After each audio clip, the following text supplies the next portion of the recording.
These niggas been copping out this smoke. We done passed that. I'm tired of that hoe wanna hear her friend because I asked. If I broke, told him I'm crack. I don't know why he did. It's alright. What's going on, y'all? Welcome back to the ComeBackPod. Today we're going to be doing way too early predictions for the NBA awards. Today, I just want to say, firstly, thank you, everybody. You know, it's been a little minute since the last episode came out. Been a lot going on. Just trying to figure things out and stuff like that. But you know, I'm here. I'm gonna try to be more consistent, and yeah, like I want to be more consistent. I want to do more. But yeah, let's get into this award prediction stuff, guys. Let's get it. So, firstly, let me start off with like the smaller awards. Let's start off with my coach of the year. Right now, you know, we've seen a lot of great play throughout the regular season so far. Like teams like the Celtics, the Nuggets who look like the clear favorites in my opinion, especially clear favorites to come out the West. And then you got in the East, you see the Boston Celtics, who obviously look amazing. Their team is stacked. In my opinion, they got four all-star caliber players on their team. You know what I'm saying? They got Jason Tatum, Jaylen Brown, Drew Holiday, and Porzingis. And then they got the all-defensive team, Derek White there too, which is insane. Honestly, this Boston Celtics team is way more than I thought it was going to be.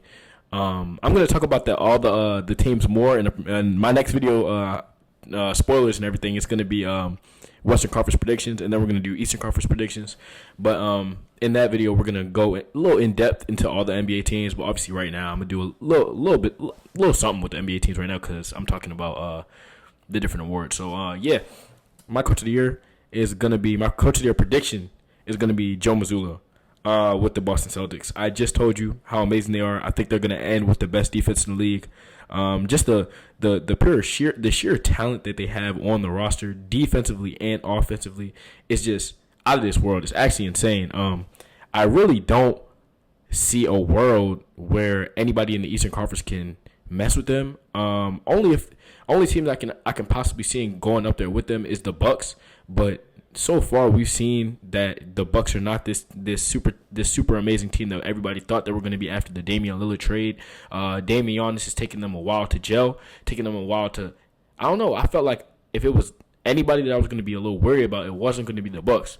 The Bucks, literally, I thought they were going to have the best pick and roll game. We've seen with Damian Giannis, it's been amazing at times, but only at times. It's not all the time. I thought it was going to be pretty easy. And then you also see that the defense is taking a massive drop. The defense is actually looking terrible, especially when you have really Malik Beasley or Chris Middleton being your best perimeter defensive player out there. That you know that's bad. Losing Drew Holiday, I knew was going to be a big thing, but I didn't think it was going to be this big of a drop defensively. I think they're like 29th right now in the league, which is crazy for people like Giannis and Brook Lopez to be on your team, and you're 29th in defense. So obviously you're seeing the implications of Drew Holiday, and that going over to a already elite defensive team in the Boston Celtics. They're going to be amazing now. I don't think people understand that. So yeah, my second place, I'm gonna do first, second, and third place in each award. So my second place is gonna be Mike Malone of the Nuggets. The Nuggets look like they're not taking a step back from last season. They lost some people like Bruce Brown, and we thought they were going to take a step back. But you've seen people like Christian Brown and Peyton Watson. I love Peyton Watson. He's actually like one of my favorite players to look at. Strother. They have a lot of people stepping up. Reggie Jackson's looking amazing right now. Jamal Murray's been sitting out for the past couple games, and they still look amazing. It's mainly because of that boy Jokic. As you can see, that boy is different. Jokic is actually amazing. I don't know. I look at Jokic and I'm like, damn, like the stuff that he does is not flashy. It's not super amazing to the eye, but it's so cool. Like I don't know how to explain it. He's just amazing at basketball. Easy triple-double machine, but we'll talk about him a little later. Trust me. So yeah, I got Mike Malone as my second place coach of the year. And then third, I have JB Bickerstaff for the Cavs. Right now, you can see the Cavs. They're really good. Donovan Mitchell, I think, is averaging the most points in the league currently. He's balling out of his mind. I just really love how this Cavs team is built. I think Max Strus was a great pickup in the offseason. They've always had small forward problems, and last night or their last game, Karis LeVert went crazy. Like Karis LeVert's a person that's like, I call him icy hot because like one game he has the ability to drop 50, but the next game he could drop 4 points. Like, so I call him icy hot. But yeah, the Cavs just are built perfectly to me. Evan Mobley, I love Evan Mobley. I love Jared Allen. I honestly think that they need to trade Jared Allen to give Evan Mobley his real shine, to show the player that he can possibly be. Yeah, we're gonna get into Evan Mobley a little later as well. But yeah, I'm loving what I see from the Cavs. So I got them in third place. Okay. So the next award that we're gonna talk about is Rookie of the Year. I feel like this is usually one that's like a lot bigger, but right now I can't see anybody taking this away from Vic. You know, obviously, Victor Wembanyama. Let's talk about him for a little bit. Like the 7'4" demigod, come down, snatch, cross, like pull up in your face, just throw it up at the basket. He's gonna get the alley. He's gonna dunk it. He's actually insane. He's out of this world. Before, when people were calling him an alien, when people were talking crazy and stuff about him, I didn't know if the hype was really warranted yet. I didn't know if that was like really something that like if he can live up to that hype, because the way people were talking about him before he even got in the league was like top 3. If he doesn't get top 3, he's a bust. You get what I'm saying? So right now it does still look like that. If he doesn't get top 10, then everybody's gonna say that he's not what he was supposed to be and this, that, and the third. But I don't know. I can see him obviously in the future winning a Defensive Player of the Year. Definitely being on all defensive teams, all stars, all NBA teams. Definitely. Yeah. So right now, I really don't know if where he's gonna end up all time. I think if he stays on the trajectory that he's at right now, he probably will end up as a top 15 player of all time, which is insane. Just make sure you look out for Vic. We're watching like legends in the making right now, in my opinion. Second up, we got Chet Holmgren. Chet is looking amazing. I personally feel like on that OKC team, he was the missing piece. Like they need last year, you could see that they had the other Jalen Williams starting at the center, and it was too small, not enough rim protection. But now with Chet, I feel like that OKC team has no cons. Like they have no weaknesses. You have Shea, you have your all-star, your superstar in Shea Gilgeous-Alexander. Even though he had a few struggle games in the season, he just dropped 43 last night. He's amazing. You have your playmaker in Josh Giddey. Shea can playmaker in there as well. Jalen Williams is also a bucket, and then you got your clamp god in the Dortcher chamber. I love Lou Dort. I feel like he's underrated. His defense is amazing. Yeah. So Chet, I feel like is that missing piece. He's been playing out of this world. I think he's shooting something crazy, like 65% from the 3 or something like that, which is insane to be 7'1", 7'2", shooting the clip like that, which is insane. But yeah, blocking shots like no other. Him and Victor are like neck and neck in my opinion. And then third might be a surprise to some people, but I have Ausar Thompson. Ausar is nasty. Ausar is one of them ones. Like I'm telling you, like I think he's gonna get we haven't seen a 5x5 in so long since like I believe the last person to do it was Nurkic, but I believe he's on 5x5 watch. Look out for that man. I'm telling you, Ausar is one of them ones. His defense is amazing. He looks like right out of overtime, he's came in and showed people why he is gonna be a defensive menace. He's out here. His jump shot is not looking good, but if he gets a jump shot, oh, he's scary. I'm not gonna lie. Some honorable mentions. I'll talk about like Brandon Miller's looking amazing. Scoot's not what I thought he was gonna be. Scoot's honestly been very disappointing. But as a point guard in the league, it takes a little while to get adjusted. We've seen that with a lot of other people, and then they came out looking good eventually. But I thought like with him being just a very hyper athletic point guard, that he was gonna be able to showcase that in the early parts of his game, especially coming out of the G League. I thought he would be the most NBA prepared out of all of them, but it's okay. We're not going to judge him too fast. The Portland Trailblazers don't look like they're really playing for anything anyway. Playing for a high draft pick, so it's okay. He don't really got to worry about being like the engine of that team yet. So yeah. So those are my Rookie of the Years. Next award we're gonna do is Sixth Man of the Year. Here we go. This is the one I've been waiting for. It's the one I know y'all been waiting for. You know how I go. My current Sixth Man of the Year is Christopher Emmanuel Paul. Chris Paul, man. Let's talk about them Warriors, man. The Warriors have been looking undefeated. They've been looking beautiful, in my personal opinion. Draymond came back. Even when Draymond was gone, it didn't really take no gelling for Chris Paul. I knew it wasn't going to. It was so easy for him to get into that lineup. And then usually with other years, previous years, we've seen Steph Curry come off the court and the team goes down by 10. You know, Curry can't come back in and the score still be up. But guess what? With Chris Paul with that second unit, the second unit have looked like the best second unit in basketball. When Chris Paul is running your unit, you're going to be good. You're going to stay afloat. And Curry can now go out, sit down, and not have to worry about coming back and having to drop 30. Only hiccups that we seen with the Warriors was last game we saw Curry miss a wide open game winner. Well, not game winner, but it would have put the overtime. But it was wide open left hand floater. He missed. I'm so disappointed. That is so unlike Curry. When he did that, I'm sitting there watching the game live. Chris Paul, nice pass into Curry. Curry isolation. I thought he was going to do a step back three, but hey, that the look he got was amazing. He just missed, but it's okay. I'm not really worried. It's the regular season, and when Chris Paul comes onto your team, you look a lot better. But so far, I have Chris Paul as my front runner for Sixth Man of the Year. Second up, I got Emmanuel quickly. Over there with the Knicks have looked secretly amazing, secretly really good. In my opinion, I'm not gonna say amazing, but they've looked secretly really good. Jalen Brunson, obviously, no step back. RJ Barrett's having one of the best starts we've seen from him in a minute. If I'm a Knicks fan, I'm getting happy. I'm getting excited because we've been waiting for a RJ Barrett breakout for years. It feels like now, and then. The only downside is we're talking about that boy Julius Randle. Julius Randle is, oh my God, he's still averaging like 20, but he just shoots the ball terrible. When I watch him play, I hate it. Like I hate watching Julius Randle play basketball. And the fact that he's been an All-Star twice and he's just chucking up shots. Why are you chucking shots? Chucking shots is bad. I don't think we don't need that. You get what I'm saying? The Knicks don't need that. But Mitchell Robinson looks really good. Isaiah Hartenstein looking like one of the best backup bigs in the league. I don't know. I really enjoy the way this Knicks team is built. Quentin Grimes, he's one of my favorite players in the league right now. Keep a lookout for him. His defense is actually amazing. Then you got that boy Josh Hart. Josh Hart is somebody that I feel like every contender would love a Josh Hart. If you have a Josh Hart on your team, you're probably happy with him. Like Josh Hart is like, he's not the flashiest dude, but he going to hustle, he going to play defense, he going to make some threes.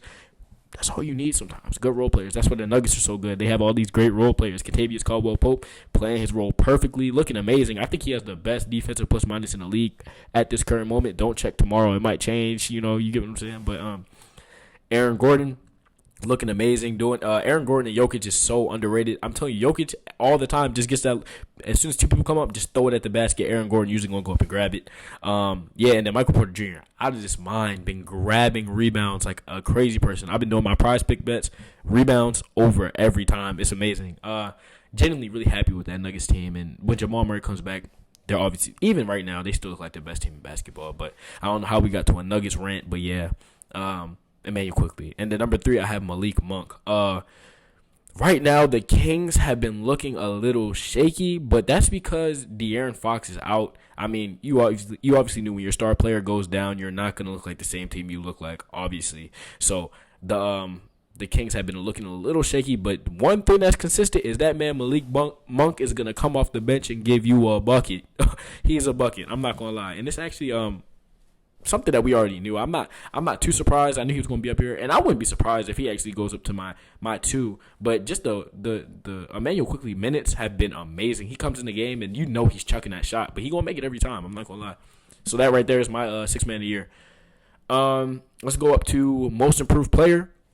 Right now, we've seen a lot of people breaking out and a lot of people having amazing starts to the season. And again, guys, this is a way too early prediction. So obviously right now, it's just like we're just trying to guess, and hopefully I get a whole bunch right at the end. I'm going to obviously come back and look at this video later down the line, later in the season, to see how it's looking or see how it's going. And I'll do another prediction video probably midway to the end of the season and see what's going on. And right now, my most improved player is Tyrese Maxey. This is a no-brainer. If you have anybody else, honestly, I'm kind of mad at you. There's other people that can be I can't even agree with that. Like Tyrese Maxey's been balling out, going crazy with Joel. But we knew when James Harden got traded, it was going to be Tyrese Maxey was going to have to step up. And realistically, I think he made it easy for the James Harden trade to go down. Like obviously, you don't want to get rid of your second best star for nothing. But with Tyrese Maxey playing the way he's been playing recently, it's like, you can have him. It's okay. We're good enough to just get some role players in and play basketball. You've seen them. They just took the number 1 seed. Joel Embiid is looking amazing. I don't think MVP. I'm gonna get into that, but he's been looking amazing. But Tyrese Maxey is a big part as to why they are the number 1 seed currently. They just took out the Boston Celtics. Tyrese Maxey was balling. He's been playmaking a lot better than I thought he could. I did not think going into the season Tyrese Maxey was going to be a playmaker. I know he can score with the best of them, but his playmaking has been up there. He's had 10 assist games, all stuff like that. I'm genuinely surprised at Tyrese Maxey's game. I knew he was a bucket, but I didn't know he was like this. So I really have him as my most improved player. I think he's averaging close to 30 points per game right now, which is out of this world. I did not think this was going to happen. And I don't know who posted it. I think it was Bleacher Report or somebody. And they had Tyrese Maxey at 5 on the MVP list. What? I don't think he's playing that crazy, but damn, that's a lot of respect that they're giving. Second on my most improved player list, we're going to go with Desmond Bane. The Grizzlies have looked atrocious. They look terrible. I didn't think Ja Morant missing 25 games was going to be that bad, but it's not just Ja Morant. You got to look. Steven Adams is out. I know they've been missing him. Brandon Clark. I know they've been missing all three of these people. And Marcus Smart coming onto the team, I thought would have took off some of the load, but you can tell that they're missing Ja Morant so much. After the 25 games, and Ja Morant comes back, I think they're still going to be they're going to end up being a good team. Right now, we're seeing the shaking, the down, and one of the bright spots of this whole thing is Desmond Bane's breakout. Desmond Bane is him. I don't like the shot creation of Desmond Bane too much. Like I see that they're using him way too much down the stretch. The ball is in his hands at all times down the stretch. They're looking at him to do what Ja Morant was doing, but in reality, I think Desmond Bane's not a 1. He's like a number 2 option, which obviously we're seeing right now with them have only winning one game, and it was against the Trailblazers. So not really that big of a thing, but Desmond Bane has been amazing. I'm not gonna lie. Has he been more amazing than Tyrese Maxey? No. So I got him at number 2. My number 3, Scotty Barnes. Scotty Barnes is him. I've been saying ever since rookie of the year and stuff like that. I've been saying Scotty. His second season after his rookie year wasn't that good, and I was like, okay, I don't know what's going on with him, but right now he's making him real confident for the Raptors to say, all right, it's time to trade Pascal Siakam and let's build around Scotty Barnes. If I'm the Raptors and I'm seeing how Scotty Barnes is playing right now, I'm personally trading Pascal Siakam and we're rocking it out with Scotty Barnes. All right, y'all, real quick lighting change. I made the LED lights and stuff brighter, so you know what I'm saying, you can see me a little better. It was getting a little dark. But yeah, we back. Back on the Scotty Barnes talk. Scotty Barnes is out here looking like, I don't know who he's feeling like, the assist, the playmaking. He's putting up 30 points, stuff like that. He was looking like he couldn't score last season, but out the gates this season, he's looking crazy. Only thing this Raptors team needs, in my opinion, is I need some more 3-point shooting. I would hope they trade Pascal Siakam. I saw Pascal Siakam trade for I believe it was Kevin Huerter, Keegan Murray, and picks. I saw that could be a trade that's out here. If that trade is out here, Raptors, take the trade. I would love to see Kevin Huerter and Keegan Murray on this team with Scotty Barnes. That's perfect fit around them. Your lineup would be what? Dennis Schroeder, Keegan Murray, Scotty, Kevin Huerter, Scotty, Keegan, and whoever you want to run at the 5. I mean, Jakob Poeltl's been okay, but I feel like you could upgrade there as well. But I'm really excited for this Raptors team and what they got in the future. I'm just really excited. Those are my most improved players. Let's move on to Depoy, Defensive Player of the Year. Okay, this might be a hot take, but my Defensive Player of the Year is going to be Evan Mobley. Evan Mobley, let's talk about him, man.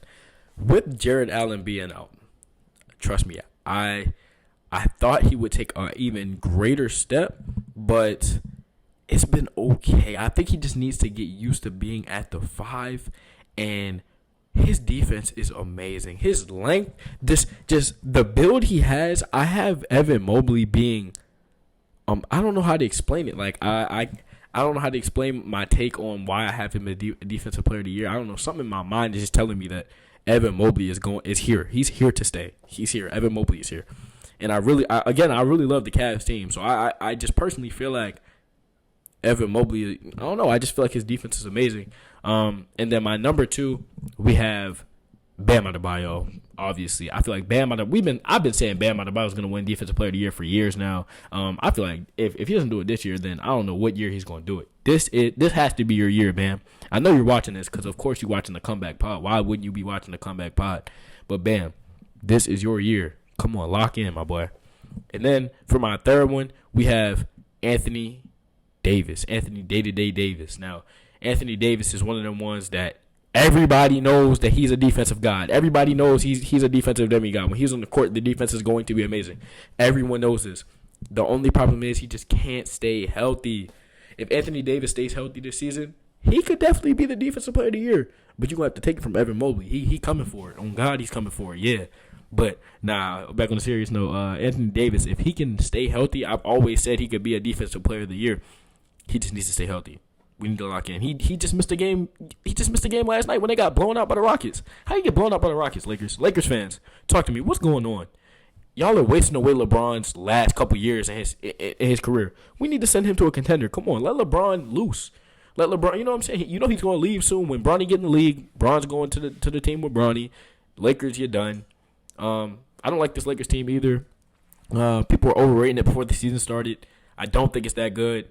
Really love the Taurean Prince signing. Give Christian Wood more minutes. And I'm done with Cam Reddish. Cam Reddish is not what everybody keeps making him try to be seen. I'm just saying. So those are my 3 defensive player of the years. And then I even threw in here my All-NBA first team, All-NBA second team, and my All-NBA third team, all defensive teams and all that as well. So let's get into it. Right now, my All-NBA first team prediction is going to be Luka, Steph, Jason Tatum, Giannis, and Jokic. I think this makes plenty sense. I don't think anybody's going to argue with this. I think it makes perfect sense. If you're arguing with it, I don't understand why. You don't really make sense to me. And now it's no longer position based. You can have any amount of people in the thing, no matter the position now. So that right there, I think is perfect. Luka's having an amazing year. We knew this. The Dallas Mavericks are starting way better than I assumed. I don't expect them to keep this up, though. Their team is still not good, in my opinion. Grant Williams is looking out of this world. I knew he was going to be good when they picked him up. Great signing for them. Derek Lively is looking great. Give him more burn. I hate seeing Dwight Powell play. Derek Lively is the starting center over there. Kyrie Irving has not been what Kyrie Irving we usually see. And you see my homies, they have this amazing opinion of Kyrie Irving, but Kyrie Irving has not been looking like what you think Kyrie Irving's supposed to be looking like. Luka, obviously going to be doing Luka things, triple-doubles everywhere. Luka magic, of course. Luka's going to do Luka things. Number 2, Steph Curry. We don't even got to talk too much about Steph Curry. He's literally that dude. It's Steph Curry, the greatest shooter of all time, greatest point guard of all time. Second greatest point guard of all time. But, yeah, he's playing amazing. He's single-handedly holding the Warriors up.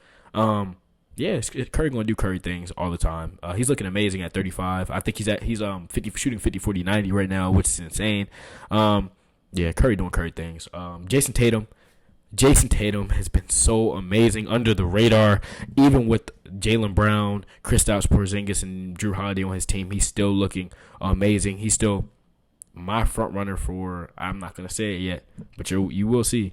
But Jason Tatum is Giannis Antetokounmpo. We don't even got to say too much. It's Giannis. Defense is still amazing. Bucks looking a little shaky, but I know eventually they're gonna get it down pat. Then we got Nikola Jokic. I'm not saying too much. Done. I'm not even gonna say nothing about Jokic. I'm gonna just say Nikola Jokic. Don't gotta say too much. On the second team, we got Devin Booker, Shea, Kevin Durant, Kawhi, and Joel Embiid. Devin Booker, I'm not going to lie, it's only 2 people in this league that I watch play basketball, and I'm like, they are genuinely just amazing at basketball. I love watching Devin Booker and Jokic play. Genuinely just amazing at basketball. It doesn't take too much. Just amazing. Really good. Shea, he's been struggling a little bit, but I think that's not gonna last too long. It's Shea Gilgeous-Alexander. They had Shea top 10 in the top 100 list all over sports. He's amazing. I don't think top 10 is crazy. Everybody was like, oh my God, Shea's too high. Shea is not too high. Shea is amazing. He's a superstar. Then we got Kevin Durant. I don't know. This is the only one where I'm like, I don't really know. Kevin Durant, I don't know how to explain it. He's been really good, but it's just, I don't know. I just feel like something's off with Kevin Durant when I watch him now.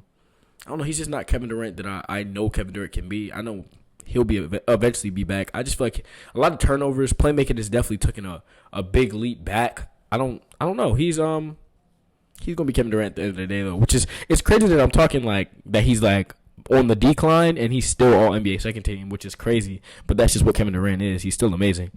Then we got Kawhi. I think the Clippers. Let's talk about the Clippers team.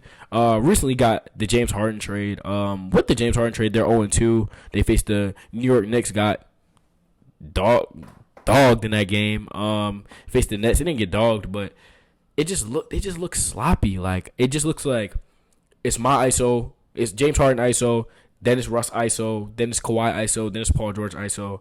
I don't know. I'm really scared for this Clippers team. And if they don't get the chip this year, it's a bust. It's ring or bust in my opinion. So I'm very scared about what this Clippers team has and what they're going to be able to do in the regular season and the playoffs. And if you really think about it, this is crazy to me. Either the Warriors, the Suns, the Clippers, the Nuggets, or the Lakers are going to have to go out in the first round, which is insane. All very talented teams that have a lot at stake. And in my personal opinion, the team going out in the first round is going to be the Clippers. They don't look good. I'm sorry. But Kawhi is going to do Kawhi things. I got Kawhi all NBA second team, of course. And then Joel Embiid. Joel Embiid looks amazing. I already talked about him a little earlier, so I'm going to just say Joel Embiid. All NBA third team, I'm going to have Damian Lillard, LeBron James, Paul George, Jimmy Butler, and Bam Adebayo. Hear me out. Jimmy Butler, you know how Jimmy Butler is. It's Jimmy Butler. The Heat are looking subpar. They're looking decent, but I think they're going to end up being another team, another one of those teams that's going to be in like the top like 7 range, top 6 range, and make a big run. You know how they go. You know how the Miami Heat are. And then Bam Adebayo's been playing out of his mind recently. Yeah. And then let me talk about Damian Lillard. I know he's been struggling a little bit, but it's still Damian Lillard. He's gonna, as soon as he gets back in his groove, back in his Dame time, we're gonna see how Damian Lillard really is. And then LeBron, he's what? I feel like he's 45, 50 at this point. But he's still averaging 20. I think he's averaging like 25, 7 and 6 or some crazy stuff. And he's old as dirt, but he's still playing out of this world. All NBA third team player. Okay, let's now go to the all defensive first team. Drew Holiday, Bam Adebayo, Giannis, Evan Mobley, and Anthony Davis. All 5 of these people, 3 of them are obviously in my defensive player of the year predictions.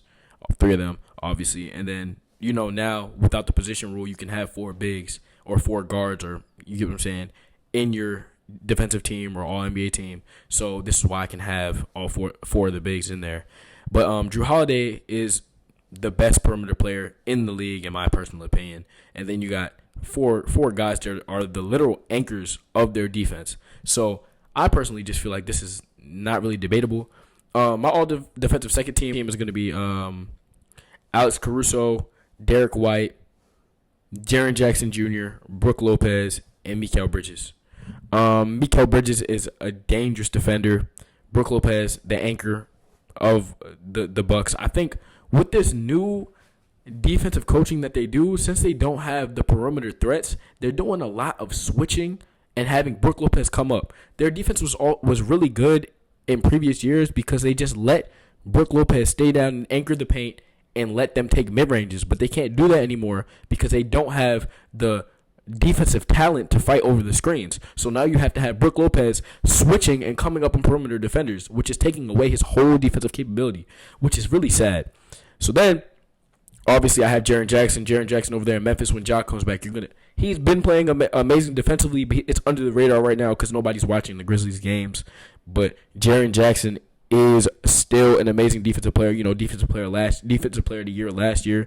Derek White hasn't taken a defensive step. With Drew Holiday and Derek White, this defensive team, this defensive unit is insane. You're not doing anything. It's switching on everything. Derek White is in your grill, all up in your grill. Alex Caruso, very underrated defender. He needs to get off the Bulls. I want them to trade him so bad. I want him to come over to any team. Come over to the Warriors. I would love to have Alex Caruso on my team, on his team. You know what I'm talking about. But yeah, I would love to have Alex Caruso. Okay, now what y'all all been waiting for, let's go to the MVP. My MVP Zachary Sharp, the Comeback Pod MVP so far, in my personal opinion, my prediction is Jason Tatum. Jason Tatum, y'all. I know y'all listening there like, what? Jokic? What about Jokic? What about Jokic? What about Jokic? Voters fatigue is a real thing. They are not going to give Jokic another MVP. They're going to do everything in their power to make sure that Jokic does not get this MVP. Jason Tatum is going to have the number one seed. They're going to say he has the number one seed. He's on the best defensive team. He's the best defensive player on the best defensive team. I'm telling you, Jason Tatum is going to win MVP. My second, though, in second place, is Nikola Jokic. Nikola Jokic is amazing, playing like the best player of all time. I've heard people say this is the Jokic era. I believe that. This is the Jokic era. We're in. I believe the Nuggets could go back to back. The Nuggets could go back to the finals and win easily. Yeah. And then my third place is Wardell Stephen Curry. I don't have to say too much about Curry. Curry's amazing. Curry is going to do what Curry does. It's Curry things. He's doing 50, 40, 90 right now. Something I feel like he can keep up throughout the whole season. He's just running around. Chris Paul passing him the ball. Draymond passing him the ball. It looks beautiful. It's so fluent. Okay. That right there is my award predictions. And for a little extra throw-in, I'm going to do my finals predictions. Let's do it, y'all. Y'all tell me what y'all think in the comments. I think it's going to be a rematch of Warriors and Celtics. You heard it here first. Warriors, Celtics. And I think the Celtics are going to win finals MVP. Jason Tatum. I'm sad to say I want Chris Paul to get his first ring, but I feel like they're going to get to the finals and they're going to lose. I know I just said Jokic looks unstoppable, but I feel like he's going to get upset by the Warriors. Even though last night we saw Nuggets versus Warriors, which is a game I was highly anticipating. It looked amazing, and Jamal Murray wasn't playing, so I don't know. Oh, my God, I don't know. Maybe it's the bias coming out of me saying Warriors, Celtics, but who cares? Who's going to stop me? Who's going to stop me? You going to stop me? You're not going to stop me. So it doesn't matter. I'm going to just say that right there. But these are my 2023-2024 NBA award predictions. You let me know down in the comments if I missed somebody or who you feel like should be over somebody else. I appreciate y'all for watching. Thank you. Bye. Pop out right now, put my big one on these hoes, damn. I'm not acrobatic, I'm not flipping on my bros, no. All my shit be factual, I cannot get exposed. Grew up talking stick, I catch a bitch before I catch a cold.